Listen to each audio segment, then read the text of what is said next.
Huge figures in fish farming. A group outside of Ghana, they were basically just buying fish from across the West African coastline. They needed $40 million worth of fish. They reached out, we prepared some purchase agreement, we spoke to a lot of farmers to see what we can come up with. There's this data that says that every Ghanaian eats about 25 kilos worth of fish produce. Where is the fish coming from? We're importing them. We are importing them. We import over $200 million worth of fish produce every single year. But as I'm speaking to you now, we have fish sausages, fish nuggets, filet, jerky, and all of these are current products that we have being produced in Ghana with our own tilapia and our own catfish.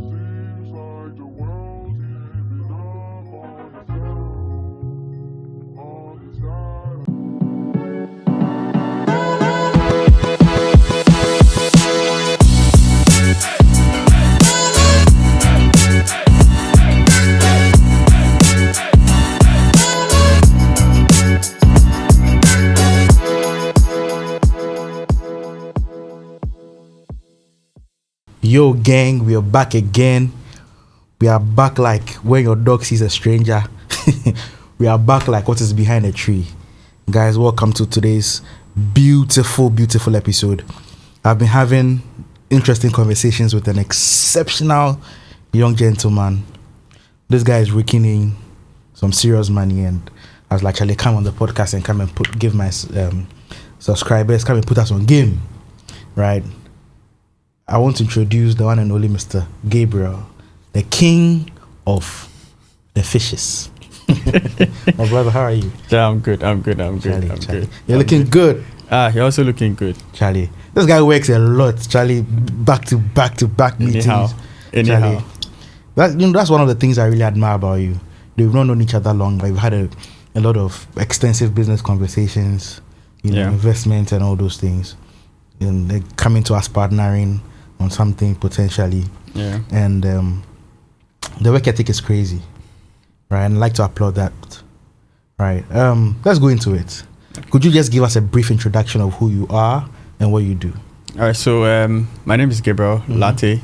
A lot of people know me by Latman, and I founded Latman Farms, which is an aquaculture business. And what we do is we just basically help people to start their own fish farm. So if you have a space, backyard, anything whatsoever, when people think about fish farming, they are thinking of the whole big set of things. No, we try to simplify it for you so that you can start a fish farm. And so anything around the inputs, the education, the setup, the feasibility, market analysis, all of that, we do all of those things for you. And then we pick it up from there. Wow. That sounds exciting and ringing a lot of doubt in my mind because young Gen Z boy, I mean, my best way fish farming, because current investment trends, you are seeing the youth going into stocks. Yeah. They want to do this, they want to do that, they want to do that. Yeah. I come to say fish farming. Why fish farming? What is so special about fish farming that you want to put so much energy into training your fellow youth, training your team? Because I've seen the size of production that you are doing is crazy. I know the amount of money that goes into that. So why not salmon? Why not cryptocurrency? And you're putting all your energy into fish farming. Okay, so before I started my farm, so my dad was someone who tried his possible best to do a lot for his children. So one of the things I remember him doing was he did an investment for us so that all his children should benefit at a certain age. And when we needed the investment at the right time, like the time we needed it, we weren't able to have access to it because of a whole lot of banking and a whole lot of crisis. Regulations and all those things. Yeah. And at that time, that money we used to call like 1 billion. And he did it in a way that like every son should be able to have like 1.4 billion at that time. When you are ready to roll in life, you can use 1.4 billion. And how much is that? Right now it's about like 140,000. Okay. But those days it was billion. Anything was a billion. Yeah, it was big money. We couldn't have access to that. Even till today, we've still not been able to have access to everything. So that's crazy. I started fish farming basically by I love my dad so much, and he was unwell, and he passed. So when he passed, you know the way people come and visit you, and they are like, when you lose a loved one, people come in and they come to the house and all of that. So I got some friends who were my mates on campus, and they visited and they were like, you know, you've got a pond in your backyard. That was a concrete pond we built.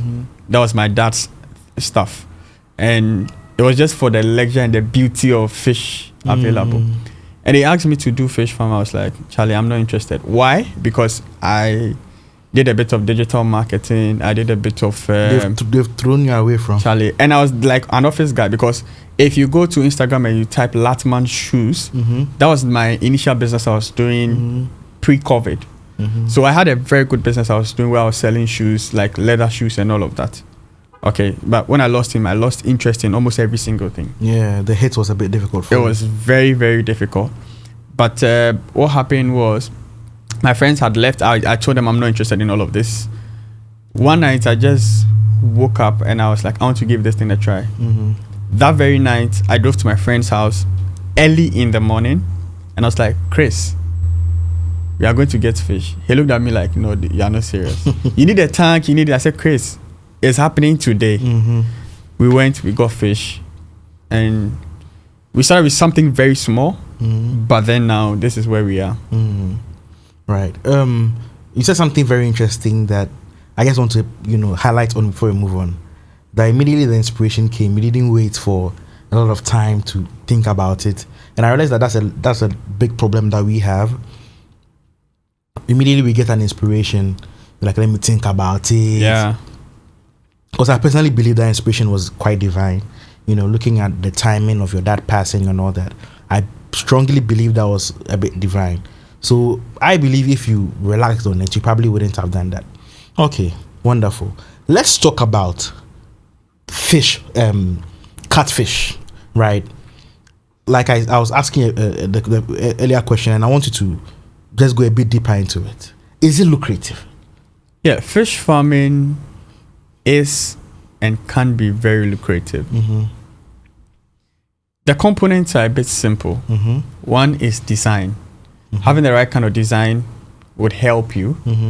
The second bit of it is husbandry practices.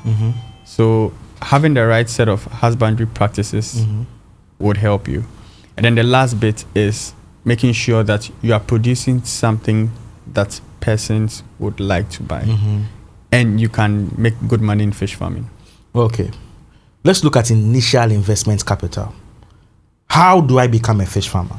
Because right now there's a trend, right? People are entering this, and I did a bit of research. I know people that are raking in millions just because of farming. 4 million Ghana cedis a year, 5 million Ghana cedis a year. Yeah, basically. Yeah.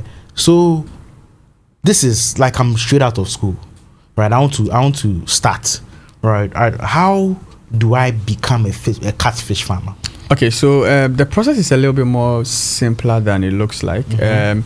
The first thing is interest and dedication, and saying you really want to do this. I've had friends who have told me they want to set up a fish farm. 3 years, 4 years, we don't have one fish with them. So it is the saying that I want to do it and I am going to start. If you have all of those in place, then one of the next set of things we do is we tell persons to gain information. So information, if you go to our platform, there are a lot of information where we are sharing how you can learn fish farming. Another set of things you can do is you can reach out to the office, and what they do is they've crafted a good package for different persons. So we have like a package for 500 fish, which is about like 5,300 Ghana cedis, or about like almost $350. And we have in other levels to as high as about 11,500 Ghana cedis. But that is the package that we have come up with, because we understand what you are looking out for, some of the mistakes you make, and probably some of the profit margins. So we decided to come up with that to help persons to be able to start. Okay. Let's say I pick up my phone, I get 5K with the Baba, do my hustle. I don't, I know it's a bit, maybe 5,000 something, but let's say I manage to get 5K, I hustle. Yeah. And I call Latman Farms. Yeah. Charlie, this is 5,000 cedis. what is the roadmap? What is it going to look like from initial deposit? What is going to happen roadmap wise from deposit to first cash out? Okay, so what we do is, so initial bit of the system, or what we do is we do a feasibility assessment. So feasibility assessment, what we are supposed to do is we go to check where you want to set up your farm. So basic system in setting up a fish farm, you need a land, access to quality water, no flood, erosion, and all of those things. So if you have all of those things in place, and we know that the space can be able to set up a farm, then we give you an invoice, which is like the package. The moment you pay for the invoice, you are scheduled for a setup. As high as up to like 5 ponds, which is like 5,000 capacity, can be set up in a day. So in a day, we set up the entire pond, because the package comes with the pond, the plumbing materials. It comes with some fish, some feed. So for some packages, feed for like the first month. For other packages, feed for like 3 months, and cover net. And then we offer some amount of training as well in addition to that. So what we do is, when we set you up, then we give you our offices lines. Whatever issue you have in relation to fish farming, you can reach out to us via the offices line, but we can help you to track things. So for example, we have persons that we've set up for them, and almost every 2 weeks they send us some updates. We give you like a record sheet where you give us a lot of details. So you give us an update on that, and then based on that update, you can tell you maybe increase your feed by this percent, so that if you have a disease, you can talk to us about it. But all of this is to help you to the point where you are almost ready to sell your fish. Now, if you are ready to sell your fish, we always do tell a lot of people, do your marketing yourself. But what we do is, we have a lot of persons who reach out to us trying to find out how they can sell. We have persons who reach out to us saying that they want to buy fish. So sometimes what we do is, we tell you, though you are doing your marketing, if someone reaches out to us and says, I want to buy fish, we go to our list of persons that we do have, and we find out, okay, so this person called, he's closer to you. Can you deliver this quantity or this size with this specification? If you say yes, we just send you the person. And you make your money. You make your money. That's beautiful. So you are taking care of basically almost everything. Exactly. But what if young boy, he doesn't have any land? Good. Yeah, what does he do? Because does he have to? Because land prices now. Very That's expensive. that's something that can discourage somebody, right? Somebody wants to enter this hustle, make money, become self-sufficient, financially independent, but he doesn't have land. Okay. So he's just sitting down. Is there anything that Latman Farms can do to maneuver that problem? Okay, so first, the first thing I want to say is, if you look at this space where we have the podcast, like where you're sitting, where I'm sitting, and let's just square it by 4 feet, you can put a farm here. So so it starts with basic, like just a small amount of space. So like 8 feet by 4 feet can be ideal for us to start a pond over there. Okay, but there are a lot of persons who reach out to us and they are not in Ghana. Some too are very busy doing a whole lot of stuff, and they want to still do this. And they trust the brand, they trust what we've been doing. We've been doing this for almost 5 years. And so they know that, okay, these guys are the guys who can do this for us. We've come up with like a package where we tell persons, maybe you can start with Latman Farms with X amount of money. And then we are going to give you, let's say, about 25, 20 or 30% after, normally it's like almost a year, we can give you something in return. So there are some farmers who are not in Ghana, but then they want to come back and probably set up their farm maybe like next year. And they have the money, but they don't want to use the money for other things. So do you know what they did? They rather say, let me invest into Latman and his business, so that next year when I'm back here, the returns I have made will still go into the business I want to do, which is still trying to set up a fish farm. That's beautiful. So basically, you do not have to have a land.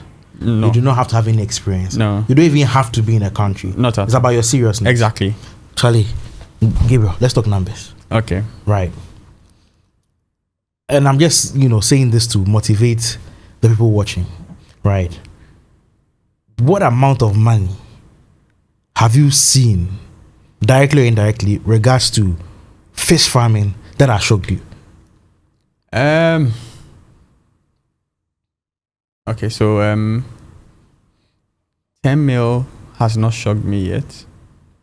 You've made 10 million what? Okay, so it wasn't me making it, but because the 2 years ago there was an order for fish, and the first consignment was like $4 million.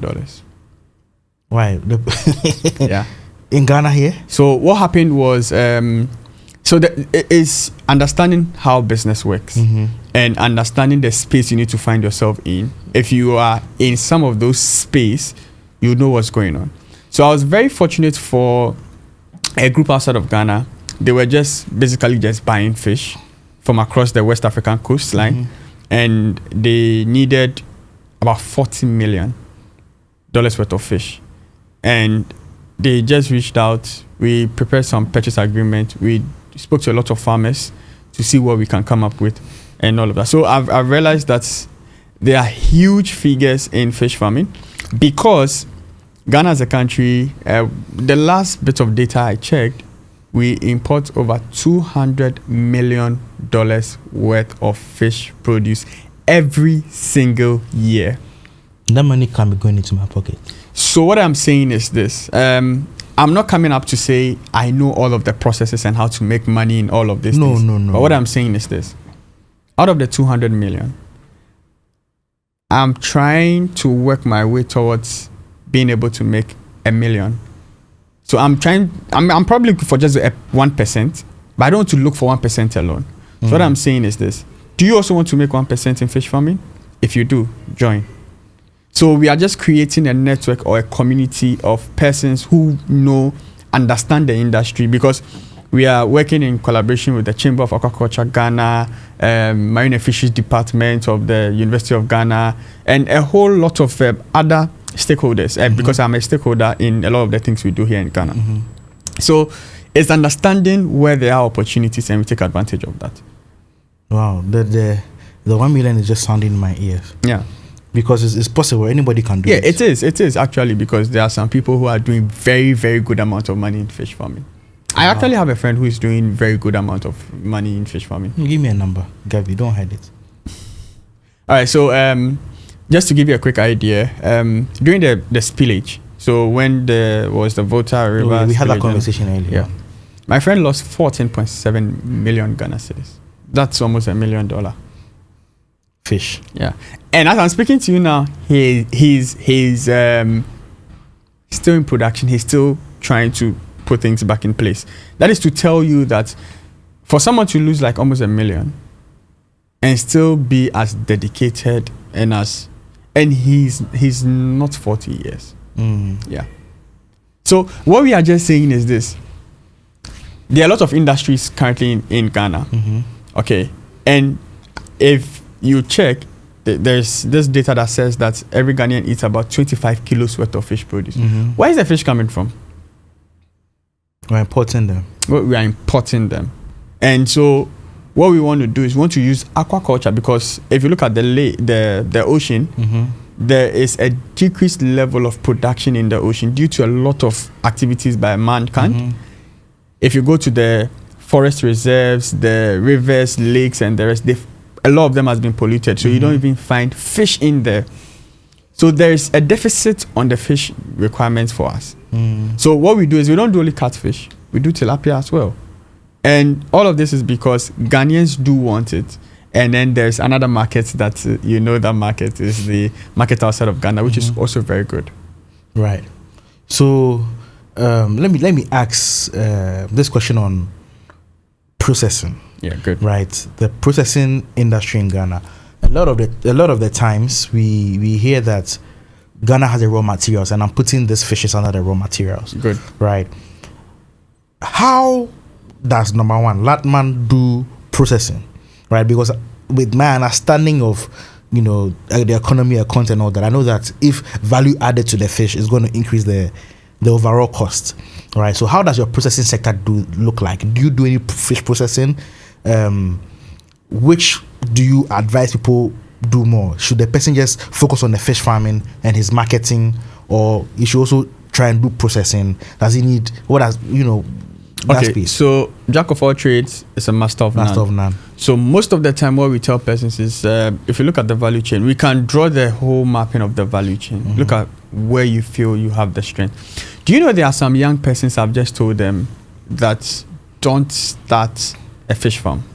Oh, wow. Yeah, I've told them don't start a fish farm. What I've rather told them is locate fish farm A, fish farm B, fish farm C.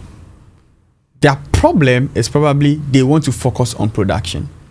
Can you set up a good business that says, all right, I'm taking A, B, C, your fish, doing the marketing and getting someone to handle that. Okay. But when we come to processing of fish, the basic one a lot of Ghanaians do know is smoked fish. But as I'm speaking to you now, we have fish sausages, fish nuggets, filet, and then jerky, and crackers. All of these are current products that we have being produced in Ghana with our own tilapia and our own catfish. Wow. With flakes and powder. Oh, so this is a whole industry. Exactly. It's not just about the fish. Exactly. So what we are saying is this. There are persons who are only processors. And they are not focused on growing or producing fish. You understand? So what we do a lot is we produce the fish and we just smoke them. But recently we had an honest conversation with ourselves, and we realized that if we are to do fish powder, a lot of people will buy. So we decided to sample, and we called some quality experts to come and take a look at how well we can do some of these things. And it was like, there are a lot of indigenous Ghanaian diets, the shito, the baby foods, and all of that. When we process the fish powder and we process it very well, it can be incorporated in all of these diets as well. So it's a very, very big industry. But the only thing is, we are thinking about it or looking at it from a certain perspective. There's just a small ice. Exactly. And there's a big ice. There's a very, very big ice. As I'm speaking to you now, I know I've had conversations with persons that they've identified Ghana as a place where they want to invest massively when it comes to fish farming. See, I was doing some market analysis a couple of weeks ago, just online reading articles what people are saying. And the West, it will shock you the amount of Western investors that are in this country in farming, like fish farming, the land and all those things. And I'm wondering, these people are saying that Africa is the next hub because the Americans are done. When I go and put $1 million in America, what exactly are you going to get? You can do 1-2 real estate, the housing crisis in America, and all those things. Africa is the safest place to put your money in now. And it's shocking me how the Africans that are here are not putting their money in Africa. I really, really, really, really love what you're doing, honestly. Let's talk about regulations, right? What regulations have you put in place, number one, to be recognized by the government? Is there anything like that? Secondly, to what scientific methods have you put in place to regulate, look at this fish is healthy, so that at the end of the day we export the fish out of the country and somebody won't fall sick, something like that? All right, good. So for regulations, when you are doing a fish farm, you are supposed to have if you are producing, the Fisheries Commission is supposed to give you a permit. Is it difficult to get? No. A lot of these things are not difficult to get. Not because of I'm not saying that because maybe I am known, but I have gone. For example, getting FDA for our fish produce didn't take up to a month. Why? There are some government interventions through the Ghana Enterprises Agency in collaboration with MasterCard Foundation. Currently, I even think they're still running that program. If you are doing any business and you need certification when it comes to FDA, there's a program in place where you can submit all of your details to. Instead of you going to FDA to get the certification, that program would rather take off and then they'll deal agency to agency. So that's Ghana Enterprise Agency and then FDA. They clear everything, they give you your certificate. And that's how I got my certificate as well. So when it comes to that, there are certificates that we need to get. And then the next bit as to scientific set of things. So fish farming is a science. Farming is science. So not to cut you, but I'm asking this question so that you know how to put it. I'm asking this question because doing my research for this particular interview, I saw a couple of people that said fish farming is very lucrative. They hopped in it. They gave up in 3 months because all their fishes died. Okay. Okay. So all your fish will die if the first sort of thing I said when you are starting your farm is the setup, design, and husbandry, and then the marketing. But what you are saying is a setup and then a husbandry problem. And the issue is this: a lot of people have started fish farming without the right set of information. So you watch a video where someone is saying you can feed your fish with gari, you can feed your fish with this, you can feed your fish with that, Which is false. which is false. In as much for the fact that you are giving something to your fish and you think they are eating doesn't mean that they can assimilate it and translate it into waste or into anything, because the digestive system of a fish is a bit complicated. So it's a whole science where you need to understand what you are doing, and there's a way to measure. So how do you measure? One, we measure with the kits. There are test kits that you can use to measure your oxygen levels, your ammonia, and all of that, which is one. The second thing to do is sampling. So a lot of farmers don't even do sampling. So if let's say what's a sampling? So if let's say you have a lot of fish in a pond, periodically you're supposed to go and do sampling, and the sampling is taking some amount of your fish and then taking a look at them. Are they okay? Are they showing any sign of disease and all of that? You are just sampling to show and to tell that one, you are achieving the weight you are looking at. So for example, if your fish is supposed to grow 10 grams in the next 2 weeks, when you do your sampling and you are doing your FCR measuring, you realize that, okay, I think my fish is doing better or they are not doing better. So we have a way of making sure. So that's why I said every 2 weeks, there are people that we tell them, increase your feed, increase this, because you can measure everything. You can tell from the onset if you're going to make money or not. And that's it. So there are some farms that we've told them, because your design isn't built well, this farm is not going to make money. And all because you didn't maybe get someone who understands and knows design of fish farm. I like this a lot because you've taken gambling out of the game. Yes. You've taken people from the precise science of it. If Why you are you do it this guessing? way, Why do you want to guess when there is a proven way to do it? that will guarantee you income. Why are you guessing? That's the problem. Because a lot of people are guessing, maybe because maybe they don't have the access to the information. Some are also guessing because maybe they think going to get someone to come and help them is going to cost them some amount of money. But why would you guess if there's a proven way to do it? You know, I started maize farm 2 years ago. Okay. 4 acres, just to start with, just because I was curious about the whole farming industry, and I got like a price breakdown estimate of everything. I was like, oh, I can read online. I don't need all these. All of the agronomists and all of that. No. They say when you walk 1, 2. I brought people in so the place that I had the land, I got people in the village that they do their farms there. So I give them some money, 1, 2, 1, 2, 1, 2, 2. They don't come in for fertilizer, 2, 3, 4. So you keep sending a lot of money and all of that. The time I went there, nothing. Yes. I realized that Yes. So the thing with farming is, if you want to be an absentee farmer, make sure every other person's skin is in the game. If their skin is not in the game, you are going to lose. Explain that more, and if you have a story to share concerning that. Okay, so skin in the game is if you are outside and you set up a farm, your nephew, your niece, a friend, or whoever is taking care of the farm. When anything goes wrong, they are not liable to anything. Most of the time, anything can happen because they know my skin is not in the game. But in situations where the person who is managing the farm you are giving him some base amount of money to handle stuff, but when you sell, you make profit, you give him this percentage, then their skin is in the game.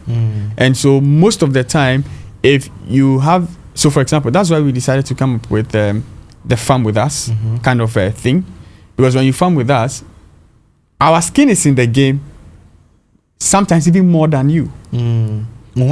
Yes, that is the true translation. Yes. Yes.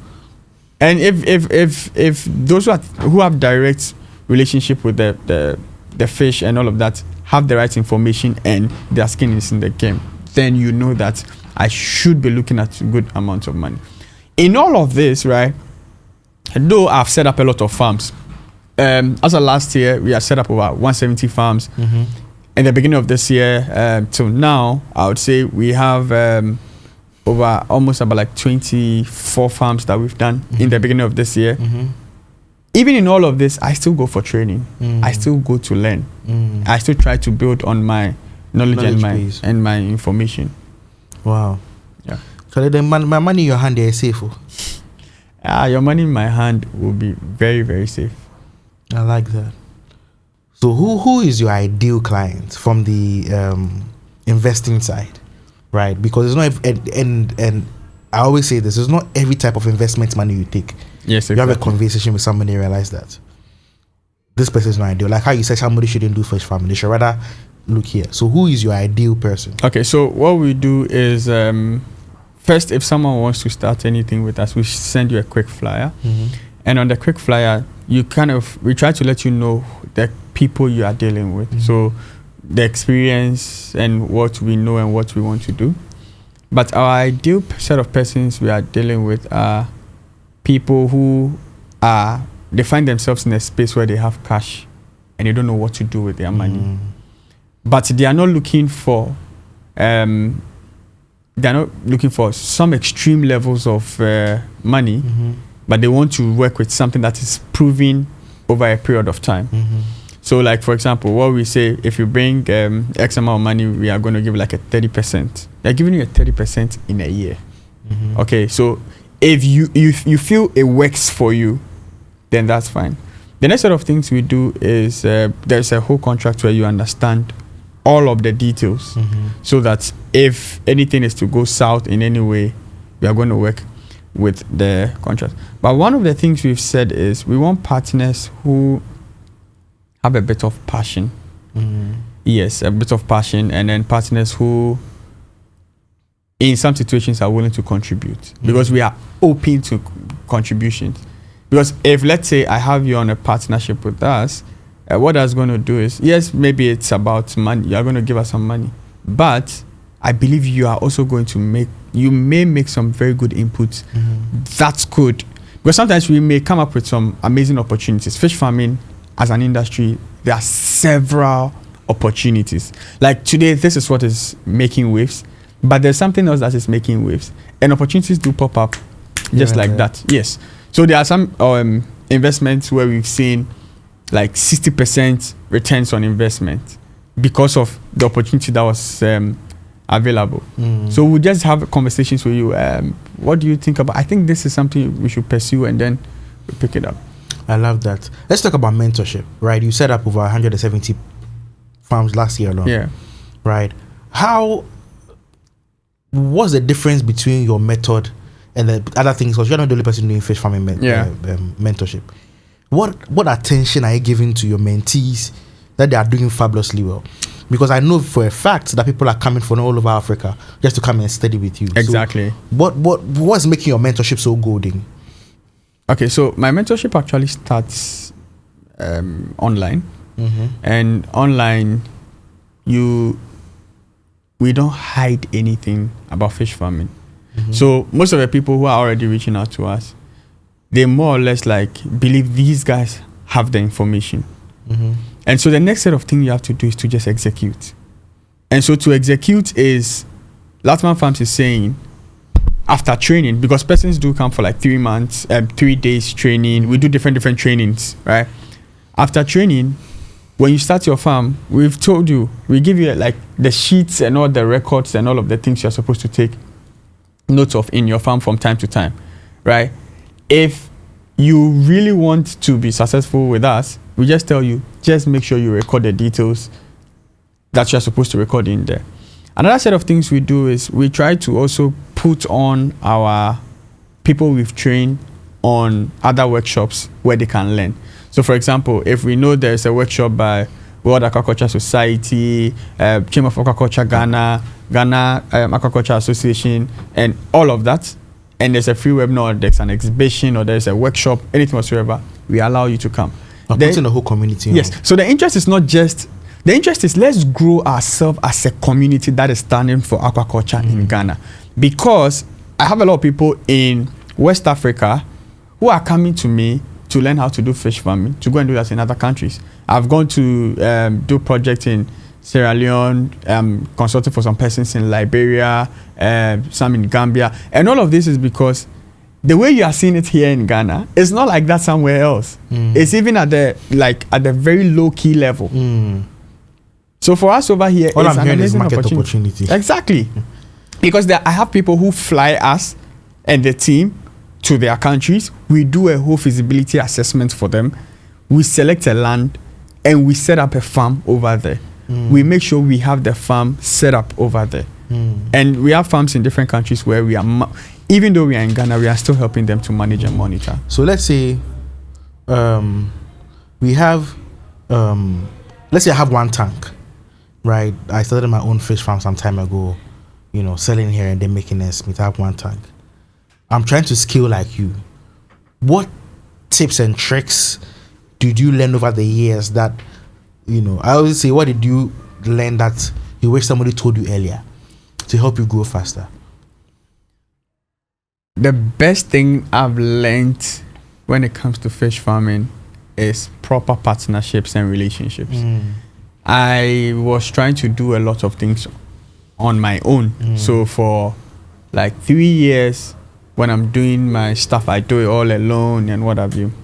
When I started trying to partner with people that matter, people that know more than I know, do better than I do, I realized that I can go into a room and then I have like someone on my left who has like 20 years of experience, who has been doing this in different parts, in urban, in different countries. And I'm sitting in the room like I don't know anything. But when I come and I implement, I see the growth. So it's in partnerships. If you have one pond, what I mean by partnership is we can be 5 friends who all have one pond. But what we are doing is this. We are pitching to the market that we can do 5 tons. Though each and every one of us is just doing a ton. And these are some of the things we need to look into. Yeah. Okay. Let's also look at it from this particular angle. Let's, you know, switch things up a bit. Somebody does not want to do catfish. Yeah. Right. What other areas are there? You know, we've spoken a lot about catfish, but I want us to go into the tilapia markets a bit and see what's popping there, and maybe other things that we probably not touched on. All right. So tilapia farming can be a bit easy as well. And if you want to do tilapia, most of the trainings that we do at tilapia, we have tilapia packages too as well, where we help you to set up a tilapia farm right now in a bioflux system where you are not changing the water. There's a proper system going on in there, and then we are using that to start and run tilapia farms for persons. We are also looking in the next couple of years other species, and so recently I wrote down a full plan on mussels, a full plan on shrimp culture, and I think this year I'm doing something on prawns. So there are a lot of things that you are reading. There's a lot more to come. Exactly. So you are reading just to arm yourself when the market is or the time is right, and do for that, then you just execute. You know, something that I you said, you know, in a different conversation that really clicked me, that the catfish market is growing even in this local country. Yeah. Because at East Legon there was one. Right now on one street. Exactly. Because it's that you in 2020 between East Legon, Legon, Tema, Spinkters and all that, there were just about like just 2 catfish grills. And right now, if you pick only Adringano, you can get about 5 to 6 grills in Adringano. There are a lot of persons who are starting their own fish grill, because now people are also seeing that. Because in my opinion, I prefer grilled catfish to grilled tilapia. Why? Because I believe that grilled catfish can kind of like absorb the taste. And so then, and I used to, when I started my fish farm, I used to grill fish for people, for my friends, and I'll charge you for it. You have to put me on. Okay, so wrapping up, what is next for Latman Farms? The next thing for Latman Farms is to, first off, continue to grow in the trajectory we are going towards. Again, in good partnerships. Also, we want to start with the biofloc system where it's a bit more sustainable. So currently, a lot of the systems we've pushed online. They are you put water in a pond, you drain after a couple of days, you refill.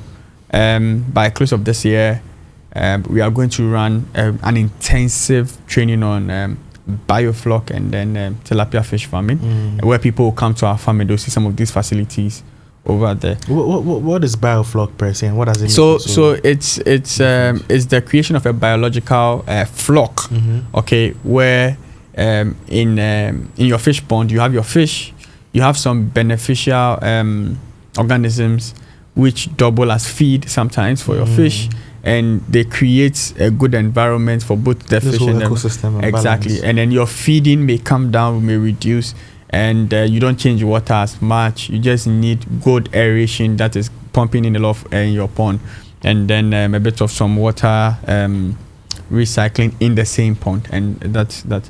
And it's very efficient in boosting your profit margins. Wow, I love that. I want you to look in your camera and give your last words. The advice you give, your last words, number one, and secondly, what advice you give to the youth and anybody in the diaspora looking to contact you, how they do it, and what advice you give them to. Okay, so when I started fish farming, I didn't know this is something I was going to take as a career. I started this as a hobby, but I gave it my maybe 100, and now this is where I am. We've had features on various platforms. There are people and places I've been with the hobby, which is now a business. So anything at all you want to do, I want you to look forward to drawing a plan that says, in the next 3 to 5 years, I want to be among probably the top 10% or top 1% in the industry. Because right now, if you should Google fish farming or catfish farming, you will definitely see Latman Farms in there. And the easiest way to do that is to make sure you own your own content and you channel the information you want to put out there. So that's the first. And then if you want to reach out to Latman Farms, we have Latman Farms email, which is latmanfarms@gmail.com. And then also our office's line is 050-047-5443. If you find yourself in any part of the world and you want to do something around fish farming, all that you can do is to just send us a WhatsApp or an email, and we will be willing and ready to assist you in making that dream a reality. Thank you very much. Charlie, bro, thank you. Okay. Like I said, today's episode, it was just amazing. Charlie, don't just sit at home, gather some money and make some investments. And yes, you can't in the club. You get it. Yes, can't everything you blow all in a day. Making money is easy, growing money is quite difficult. I'll see you next episode. Cheers.